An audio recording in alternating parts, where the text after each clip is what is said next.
مساء الفل. التيك النهارده عن أول فيلم يعمل له هاني شنودة موسيقى تصويرية. ساعات كتير في لحظة صغيرة جدًا بتغيّر تاريخ كامل، مش جايزة ولا حفلة ولا حتى نجاح عمل فني، مجرد أسانسير عطلان. تخيل إن واحد من أهم المؤلفين الموسيقيين في مصر كان على وشك إن هو يعتذر عن فيلم من بطولة فاتن حمامة، لكن وهو طالع السلم سلمة ورا سلمة اتولد في دماغه الموسيقى اللي هتغيّر حياته الفنية كلها، ودي قصة حقيقية حكاها هاني شنودة بنفسه. الحقيقة ده كان أول فيلم باعمله، آه. والحقيقة إن ده كان الباب الملكي لعبور الموسيقى التصويرية، يعني لو نجحت في الفيلم ده خلاص كل حاجة فاتت.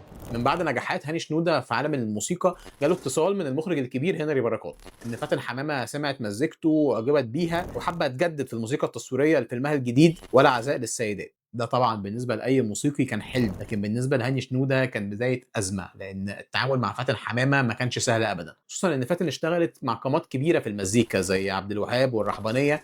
هاني شنودة وقتها كان مستغرب الاختيار جدًا، لكن لمّا هنري بركات عرّفه السبب، قال له إن فاتن حمامة شافت في مزيكتك قدرة على التعبير الدرامي، وده كان بُعد نظر كبير من سيدة الشاشة العربية، وبيكشف فلسفة هاني شنودة في المزيكا، المزيكا اللي كانت بالنسبة له لغة بتعبّر عن المشاعر زي الكلام اللي بيتقال في السيناريو بالضبط، ولو المزيكا ما عرفتش تعبّر بالشكل المناسب الفيلم هيوصل بشكل مختلف تمامًا.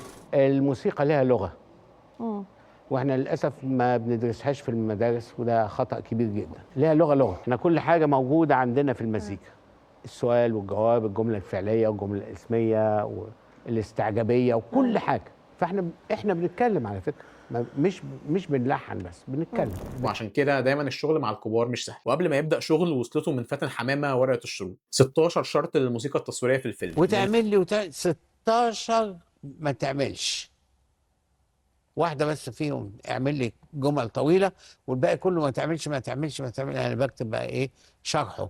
منها جمل موسيقية قصيرة إن هو ما يستخدمش التشيلو مثلًا عشان ما يبقاش الموسيقى بتاعة الفيلم غامقة، ووجود تيمة خاصة لكل بطل، ورغم إن الموضوع كان مزعج شوية لهاني شنودة لكنه كان مدهش، بيبين قد إيه إن الست دي بجد فاهمة في المزيكا وعارفة هي بتعمل إيه، وبعد ما قرا الشروط خرج هاني شنودة مقتنع بحاجة واحدة بس، إن هو هيعتذر تمامًا عن الفيلم، رجع لبيته لكن وقتها الأسانسير كان عطلان، وهو بيطلع السلم واحدة واحدة كانت في جيبه ورقة الشروط، ومع كل سلِّمة كان بيحس إن هو بيعدّي شرط من الشروط، وفجأة فكّر إن هو ليه ما يبنيش موسيقى الفيلم على طريقة درجات السلِّم. بس أنا فكرت قلت إيه، ده حجارة اتوضعت في السكة، أنا هعملها سلم وأطلع عليها.